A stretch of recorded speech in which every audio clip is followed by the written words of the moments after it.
Hi, my name is Brett. This is my wife, Heather, and we have been a part of Mercy Hill for about 10 years now.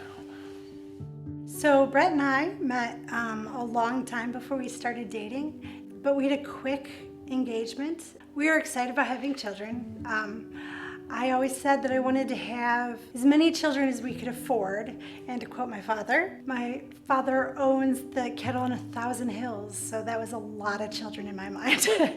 And that was not what we experienced. We lost 7 children before our firstborn, Juliana, and our thirdborn is actually our 13th child. Dealing with loss is really hard. It led us to withdraw from our church family at the time. There was a lot of tears. I'd say after number 5, I had given up. I decided, well, if this isn't working, we're just gonna have to adopt. So I brought that up with Brett, and he said he wasn't willing to give up, and that really crushed me because I wasn't seeing it as giving up, but moving on to greener pastures, so to speak.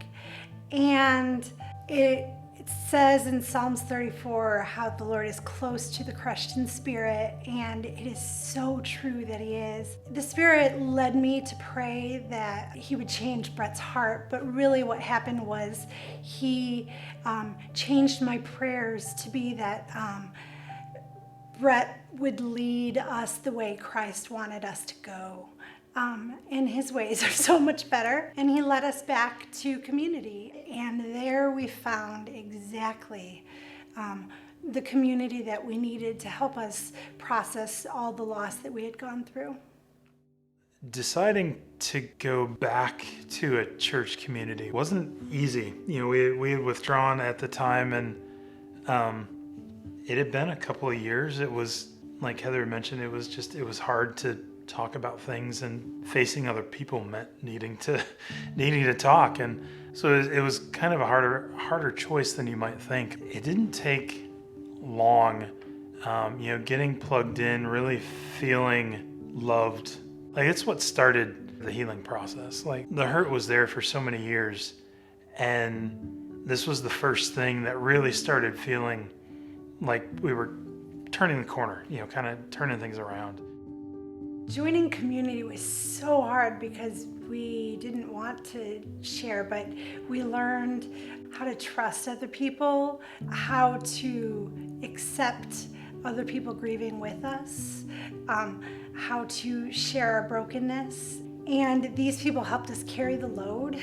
Once we planted Mercy Hill, one of the elders was speaking about how our goal should be to care for others more than ourselves. And so much of our lives had become wrapped around what had happened to us, all the things we were going through, all the medical situations, and to turn our focus off of ourselves and onto caring for others really was the impetus to us moving forward. And it's what changed our heart for Safe Families.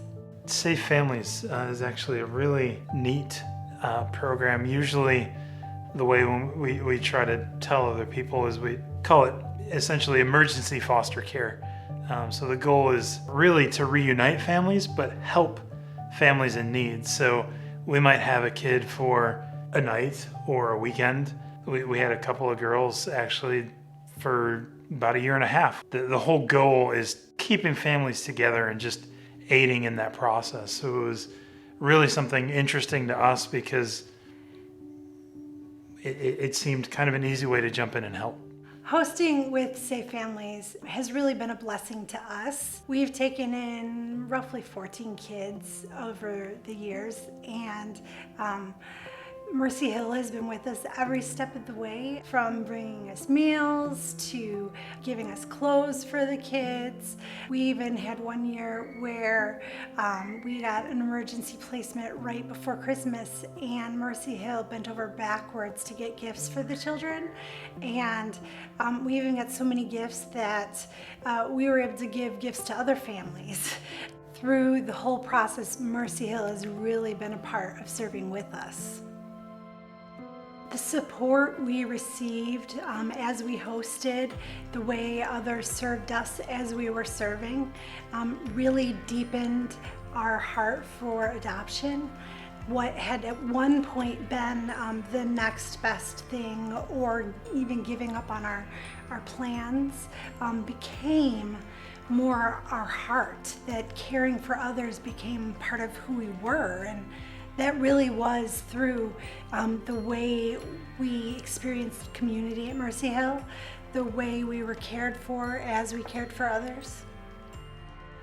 As we move forward with adoption, I really have no fears in that I know we'll be supported by our community, and that is such a great place to be.